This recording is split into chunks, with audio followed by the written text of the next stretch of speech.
অনেকের ধারণা ছিল পর্দার আড়ালে থাকা হাদির স্ত্রী হয়তো বাইরের জগৎ বোঝেন না, একেবারে সাদাসিধে। কিন্তু এই পর্দা করা নারী এখন বাঘিনীর বেশে প্রশাসনকে যেভাবে নাকানি চুবানি খাওয়াচ্ছেন তা দেখে তাবর তাবর কর্মকর্তাদেরও ঘাম ছুটে যাচ্ছে। স্বামী হারানোর শোককে শক্তিতে পরিণত করে তিনি যখন হুঙ্কার দেন, তখন ঘরের শত্রু আর বাইরের শত্রুর গদি নড়ে ওঠে। হাদির স্ত্রী প্রমাণ করে দিয়েছেন যে পর্দা মানে দুর্বলতা নয়, পর্দা মানেই হলো বারুদ, যা জ্বলে উঠলে রক্ষা পায় না কেউই। বর্তমানে হাদির স্ত্রী রাবেয়া ইসলাম শম্পা একদিকে 10 মাসের দুধের শিশুকে সামলাচ্ছেন, আর অন্যদিকে দৌড়ারের ওপর রাখছেন প্রশাসনের বাঘা বাঘা কর্তাদের। গত 5 ফেব্রুয়ারি যমুনার সামনে যা ঘটেছে তা স্বাধীন দেশের ইতিহাসে এক চরম লজ্জার অধ্যায় হয়ে থাকবে। তারিখটা ছিল 5 ফেব্রুয়ারি, সময় তখন বিকেল 4টে। স্থান ঢাকার মিন্টো রোডের রাষ্ট্রীয় অতিথি ভবন যমুনা, যেখানে বর্তমানে প্রধান উপদেষ্টা বসবাস করেন। শহীদ ওসমান হাদির বিচার চেয়ে জাতিসংঘে চিঠি পাঠানোর দাবিতে সেখানে অবস্থান নিয়েছিলেন তার স্ত্রী রাবেয়া ইসলাম শম্পা। কিন্তু প্রশাসন তার সাথে যে অমানবিক আচরণ করেছে তা শুনলে যে কোনো মানুষের বিবেক কেঁপে উঠবে। বিকেল 4টে থেকে রাত 12টা পর্যন্ত টানা 8 ঘন্টা তিনি সেখানে বসেছিলেন। এই দীর্ঘ সময়ে তাকে এক ফোঁটা পানি পর্যন্ত খেতে দেওয়া হয়নি।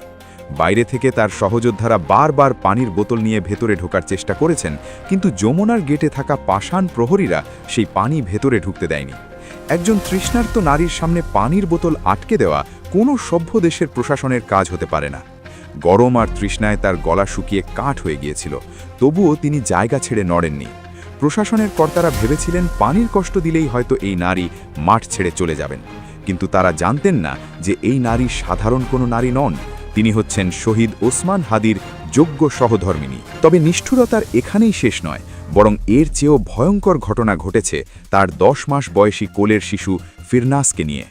মায়ের সাথে থাকা এই দুধের শিশুটিকে প্রশাসন জোর করে মায়ের কাছ থেকে আলাদা করে রেখেছিল। শিশুটিকে অফিসার্স ক্লাবের গেটে টানা 2 ঘন্টা আটকে রাখা হয়। চিন্তা করা যায়, 10 মাসের একটা বাচ্চা মায়ের জন্য কাঁদছে আর মা ভেতরে সন্তানের জন্য ছটফট করছেন, কিন্তু তবুও তাদের মন গলেনি। প্রশাসন কতটা অমানবিক হলে মায়ের কাছ থেকে দুধের শিশুকে কেড়ে নিয়ে আলাদা করে রাখতে পারে তা এই ঘটনা না দেখলে বিশ্বাস করা কঠিন।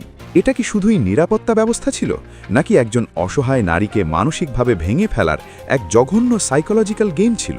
তারা ভেবেছিল সন্তানকে আটকে রাখলে বা পানি না দিলে হাদির স্ত্রী দুর্বল হয়ে যাবেন, কিন্তু বাস্তবে ঘটেছে ঠিক তার উল্টোটা। এই অমানবিক আচরণের পরেই হাদির স্ত্রী আর সাধারণ নারী থাকেননি, বরং তিনি হয়ে উঠেছেন এক প্রকৃত বাঘিনী। প্রশাসনের এই ন্যাক্কারজনক আচরণের পর হাদির স্ত্রী যে ধামাকা স্টেটমেন্ট দিয়েছেন তা এখন সারা দেশের মানুষের মুখে মুখে ফিরছে। তিনি প্রশাসনের গলাবাজি সাইজ করার মতো এক আল্টিমেটাম দিয়েছেন। তিনি স্পষ্টভাবে হুঙ্কার দিয়ে বলেছেন, জান দিব তবে জুলাই দিব না। এই একটি বাক্যেই তিনি বুঝিয়ে দিয়েছেন যে তিনি জীবন দিতে প্রস্তুত, কিন্তু জুলাই বিপ্লবের চেতনা বা স্বৈরাচারী ব্যবস্থাকে আর ফিরে আসতে দেবেন না। তিনি খুব পরিষ্কার ভাষায় জানিয়ে দিয়েছেন যে 8 ফেব্রুয়ারি অর্থাৎ আজকের মধ্যে যদি জাতিসংঘের কাছে চিঠি না যায় তবে তিনি আর কাউকে ছাড় দেবেন না। জাস্ট একটা ইমেল বা চিঠির জন্য প্রশাসন যে নাটক করছে তার মুখোশ তিনি সবার সামনে খুলে দিয়েছেন। তার কথা শুনে মনে হয়েছে তিনি যেন প্রশাসনের চোখে চোখ রেখে কথা বলছেন। কোনো রাগঢাক না রেখে তিনি প্রশ্ন তুলেছেন যে সামান্য একটা চিঠির জন্য তাকে কেন রাস্তায় নামতে হবে। তার এই সাহসী আর যৌক্তিক কথাবার্তা শুনে প্রশাসনের বাঘা বাঘা কর্মকর্তারাও এখন তটস্থ। তারা বুঝতে পেরেছেন যে এই নারীকে আর হালকাভাবে নেওয়ার সুযোগ নেই। তিনি জানিয়ে দিয়েছেন যে 8 তারিখের ডেডলাইন পার হলে তিনি যে কঠোর কর্মসূচি দেবেন তা সামলানোর ক্ষমতা প্রশাসনের থাকবে না। হাদির স্ত্রীকে যারা দুর্বল বা সাধারণ ভাবছেন তাদের জন্য পেছনের কিছু ঘটনা জানা খুব জরুরি। এই নারী যে কতটা তেজি এবং আপোষহীন তার প্রমাণ তিনি আজ রাজপথে দিচ্ছেন না, বরং দিয়েছেন আরও অনেক আগে থেকেই। আজ থেকে প্রায় 15 দিন আগের ঘটনা। গত 24 জানুয়ারি সোশ্যাল মিডিয়ায় সাক্ষী হয়েছিল এক নজিরবিহীন ঘটনার। শহীদ শরীফ ওসমান হাদির মেঝো ভাই অর্থাৎ হাদির স্ত্রীর ভাসুর ওমর বিন হাদি ফেসবুকে এমন এক আজব স্ট্যাটাস দিয়েছিলেন যা দেখে তোলপাড় শুরু হয়ে গিয়েছিল। তিনি প্রকাশ্যে নির্লজ্জের মতো লিখেছিলেন যে হাদির বউকে যে কেউ নিয়ে যাক, শুধু হাদির সন্তানকে তাকে দিয়ে দেওয়া হোক যাতে তিনি সেই সন্তানকে দেখিয়ে ইউকে বা যুক্তরাজ্যে সেটেল হতে পারেন। চিন্তা করা যায়, নিজের ভাইয়ের স্ত্রীকে নিয়ে এমন কথা কেউ বলতে পারে? হাদির ভাই চেয়েছিলেন এতিম ফিরনাসকে সোনার ডিম পাড়া হাঁসের মতো ব্যবহার করে নিজের বিদেশ যাওয়ার পথ পরিষ্কার করতে। সরকার যে 1 কোটি টাকা আর বিলাসবহুল ফ্ল্যাট বরাদ্দ দিয়েছিল, সেই লোভ সামলাতে পারেননি হাদির ভাই। তিনি ভেবেছিলেন বাচ্চা তার কাছে থাকলে ফ্ল্যাট আর টাকাও তার পকেটে আসবে। কিন্তু রাবেয়া ইসলাম শম্পা কি সেই লোভে পা দিয়েছিলেন? একদমই না। তিনি বাঘিনীর মতো গর্জে উঠেছিলেন ঘরের শত্রুর বিরুদ্ধে। তিনি ফেসবুকে স্পষ্ট ভাষায় লিখেছিলেন, ওসমান হাদির বউ কোনো প্রোডাক্ট নয় যে চাইলেই কেউ নিয়ে নিতে পারবে। তিনি বুঝিয়ে দিয়েছিলেন যে তিনি কারো দয়ায় বেছে নেই এবং তিনি কোনো পণ্য নন যাকে হস্তান্তর করা যাবে। তিনি সরকারের 1 কোটি টাকার ফ্ল্যাটও ফিরিয়ে দিয়েছিলেন শুধু একটি কারণে। তিনি বলেছিলেন, আমি আমার স্বামীর ত্যাগের বিনিময়ে কোনো সুবিধা চাই না, আমি শুধু বিচার চাই। যে নারী 1 কোটি টাকার ফ্ল্যাট পায়ে ঠেলতে পারেন এবং যে নারী নিজের ভাসুরের মতো ঘরের শত্রুকে উচিত শিক্ষা দিয়ে সন্তানের অধিকার রক্ষা করতে পারেন, তাকে কি কেউ পানি বন্ধ করে বা পুলিশ দিয়ে ভয় দেখিয়ে দমাতে পারে? হাদির স্ত্রী প্রমাণ করেছেন তিনি বিক্রি হওয়ার পাত্রী নন এবং তাকে কোনো লোভ দেখিয়ে কেনা সম্ভব নয়। ঘরের মানুষকে সাইজ করার এই ঘটনা প্রমাণ করে যে তিনি কতটা নীতিবান এবং সাহসী। এখন প্রশ্ন হলো, হঠাৎ কেন হাদির পরিবার এবং ইনকলাব মঞ্চের ওপর এত ঝড় নেমে এলো? এর উত্তর লুকিয়ে আছে আগামী 12 ফেব্রুয়ারির নির্বাচনে এবং 6 ফেব্রুয়ারি জাবেরের ওপর হওয়া হামলায়। ক্যালেন্ডারের দিকে তাকালে দেখা যায় আগামী 12 ফেব্রুয়ারি দেশে একটি অত্যন্ত গুরুত্বপূর্ণ নির্বাচন হওয়ার কথা। হাতে সময় আছে মাত্র কয়েকদিন। ঠিক এই মুহূর্তে ওসমান হাদির মতো একজন জনপ্রিয় শহীদের বিচার চাওয়ার ইস্যু নিয়ে যখন ইনকলাব মঞ্চ রাস্তায় নামে, তখন সেটা সরকারের জন্য বড় এক মাথা ব্যথার কারণ হয়ে দাঁড়ায়। গত 6 ফেব্রুয়ারি শুক্রবার জুম্মার নামাজের পর হোটেল ইন্টারকন্টিনেন্টালের সামনে ইনকলাব মঞ্চের মুখপাত্র জাবেরের উপর যে হামলা হলো, তা কোনো সাধারণ পুলিশের অ্যাকশন ছিল না। ভিডিও ফুটেজগুলো জুম করে দেখলে দেখা যায় যারা জাবেরদের পেটাচ্ছে তাদের অনেকের বুকে কোনো নেম প্লেট নেই।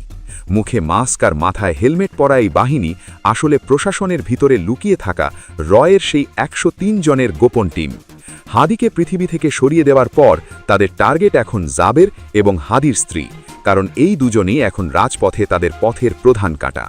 জাবেরের ওপর হামলার ধরন বিশ্লেষণ করলে দেখা যায় তাদের উদ্দেশ্য ছিল তাকে শারীরিকভাবে অকেজো করে দেওয়া। এমনকি সাইবার দুনিয়ায় গুজব ছড়িয়ে দেওয়া হয়েছিল যে জাবের গুলিবিদ্ধ হয়েছেন, যাতে ছাত্র জনতা উত্তেজিত হয়ে রাস্তায় নামে এবং দেশে একটা দাঙ্গা বেঁধে যায়। এই 103 জনের শয়তানি টিম এবং তাদের দোষারা খুব ভালো করে জানে হাদির বিচার চাওয়ার বিষয়টি এখন আর শুধু একটি পরিবারের দাবি নয়, বরং এটি জাতীয় আবেগে পরিণত হয়েছে। যদি জাবেরের ওপর হামলা করা সম্ভব হয়, তবে হাদির স্ত্রীর ওপর হামলা করা তাদের জন্য অসম্ভব কিছু নয়। তারা চাইছে হাদির স্ত্রীকে কেন্দ্র করে যদি বড় কোনো অঘটন ঘটানো যায়, তাহলে নির্বাচনের পরিবেশ পুরোপুরি নষ্ট হয়ে যাবে। সরকার তখন নির্বাচন বাদ দিয়ে আইন শৃঙ্খলা সামলাতে ব্যস্ত হয়ে পড়বে, আর এই ঘোলা পানিতেই মাছ শিকার করবে পতিত স্বৈরাচারী এবং তাদের বিদেশি প্রভুরা। জাবের যেমন তাদের নীল নকশার শিকার হয়েছেন, তেমনি হাদির স্ত্রীও এখন চরম নিরাপত্তা ঝুঁকিতে আছেন। কারণ এই নারী এখন আর শুধু শোকাতুর স্ত্রী নন, বরং তিনি এই আন্দোলনের প্রতীকে পরিণত হয়েছেন। তাকে থামানো মানে পুরো আন্দোলনকে থামিয়ে দেওয়া। তাই 12 তারিখের আগে তাকেও সরিয়ে দেওয়া বা অকেজো করে দেওয়ার প্ল্যান হতে পারে বলেই অনেকে আশঙ্কা করছেন। হাদির স্ত্রীর এই লড়াই আমাদের চোখে আঙুল দিয়ে দেখিয়ে দিচ্ছে যে পর্দা করা মানেই ঘরের কোণে বসে থাকা নয়। তিনি এক অনন্য দৃষ্টান্ত স্থাপন করেছেন। তিনি পর্দা করে ঘরেও থাকেন, আবার প্রয়োজন হলে পর্দা রক্ষা করেই বাঘিনীর মতো বাইরে এসে লড়াই করেন। তিনি প্রমাণ করেছেন যে একজন নারী চাইলে একাই 100 হতে পারেন। তার কাছে 1 কোটি টাকার ফ্ল্যাটের চেয়ে স্বামীর ত্যাগের বিচার অনেক বেশি দামি। তার কাছে ইউকে যাওয়ার ভিসার চেয়ে সন্তানের আত্মসম্মান অনেক বেশি গুরুত্বপূর্ণ। প্রশাসনের বাঘা বাঘা কর্মকর্তারা এখন বুঝতে পারছেন যে তারা ভুল মানুষের সাথে পাঙ্গা নিয়েছেন। এই নারী সহজে দমে যাওয়ার পাত্রী নন। তিনি যেভাবে ঘরের শত্রুকে সাইজ করেছেন, ঠিক সেভাবেই তিনি বাইরের শত্রুকেও নাস্তানাবুদ করে ছাড়ছেন।